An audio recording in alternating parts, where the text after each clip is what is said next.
Bismillahirrahmanirrahim. Assalamualaikum warahmatullahi wabarakatuh.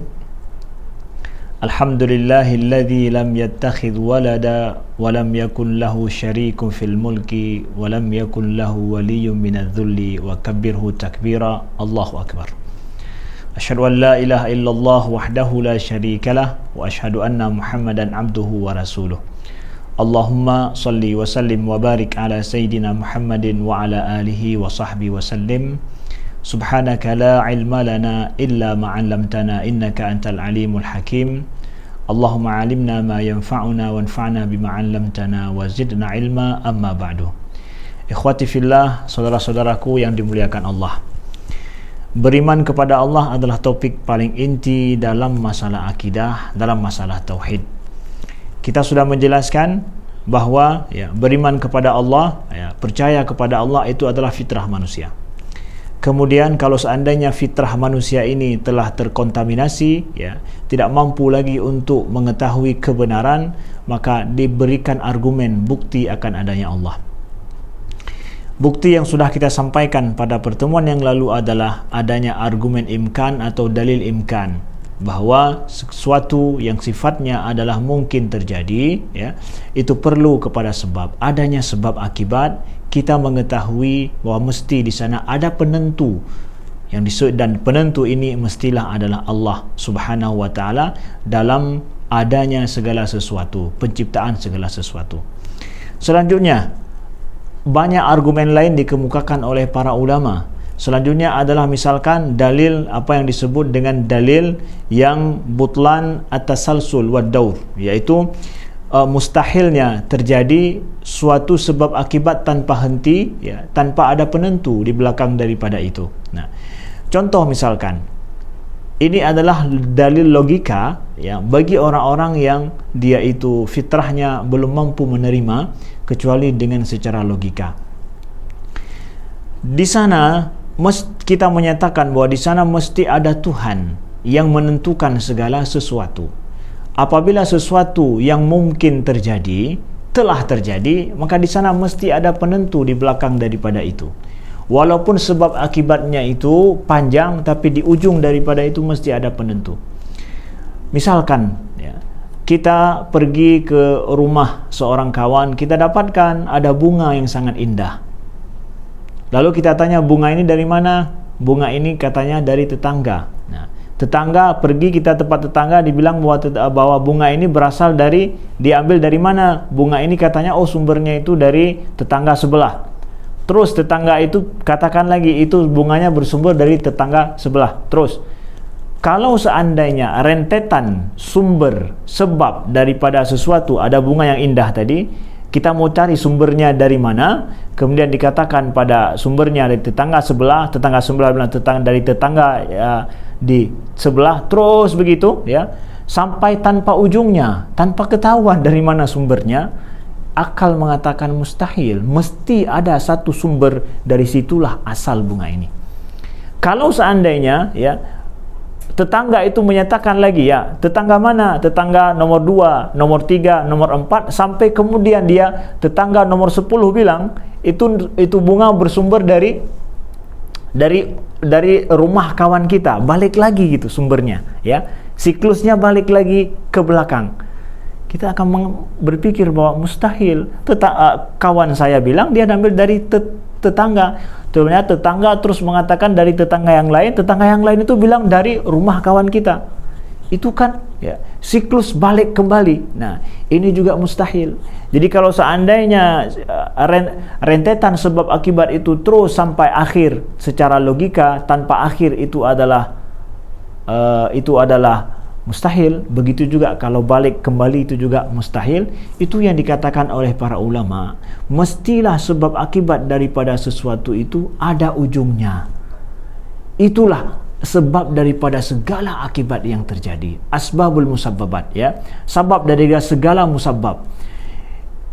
Secara logika dikatakan bahwa kalau manusia bisa melahirkan manusia,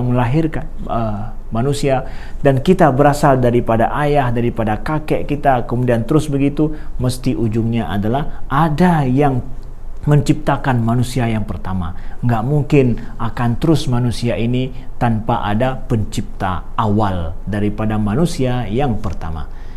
Nah, logika ini menyatakan bahwa setiap sebab itu mesti berhenti pada sebab yang pertama, yang dia itu tanpa ada sebab setelah itu. Maka logika ini dengan demikian menyebutkan mestilah Allah Subhanahu wa Ta'ala Tuhan pencipta, disinilah asal muasal segala sesuatu. Kalau tidak, logika akan mengatakan mustahil sesuatu itu tanpa ada permulaannya, sedangkan dia adalah sesuatu yang mungkin. Kita bicara sesuatu yang mungkin secara logika. Dan makhluk ini adalah secara logika adalah sifatnya adalah mungkin saja keberadaannya. Selanjutnya, dalil dikatakan oleh para ulama, bukti adanya Tuhan juga, bahwa ketika kita melihat penciptaan Allah di alam, kita mendapatkan hikmah dan tujuan daripada segala sesuatu yang ada. Adanya hikmah dan tujuan daripada ciptaan Allah yang ada ini menunjukkan mesti sesuatu ini tidak terjadi secara sia-sia, mesti ada yang mendesain dari sejak awal. Kenapa di bumi kita melihat bahwa laut lebih banyak daripada daratan? Kenapa angin yang kita hirup itu tidak bisa terlihat? Kenapa bulan itu dan matahari kemudian bumi jaraknya seperti itu? Bahwa bulan dengan bumi ada jarak tertentu, kemudian antara bumi dengan matahari ada jarak tertentu pula. Kalau seandainya laut kita itu luasnya lebih kecil daripada daratan, para ahli semua mengatakan, saintis mengatakan bahwa bumi akan sangat panas, tidak layak untuk dihuni.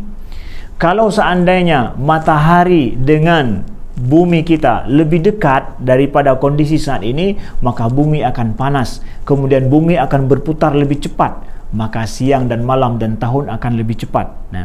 Kemudian itu akan mempengaruhi kepada makhluk yang hidup di atasnya. Kemudian ukuran bumi kita ini bulat, setelah itu bumi yang bulat ini punya ukuran khusus. Kalau seandainya bumi kita lebih besar dari keadaan saat ini, maka kita yang berada di atas bumi akan sulit untuk bergerak karena gravitasi bumi lebih kuat, maka pergerakan di atas bumi akan sulit. Kalau seandainya bumi kita lebih kecil daripada saat ini, maka dengan demikian orang yang berjalan di atas bumi juga akan terhoyong-hoyong ketika berjalan. Tapi ternyata bumi kita ukurannya sudah pas.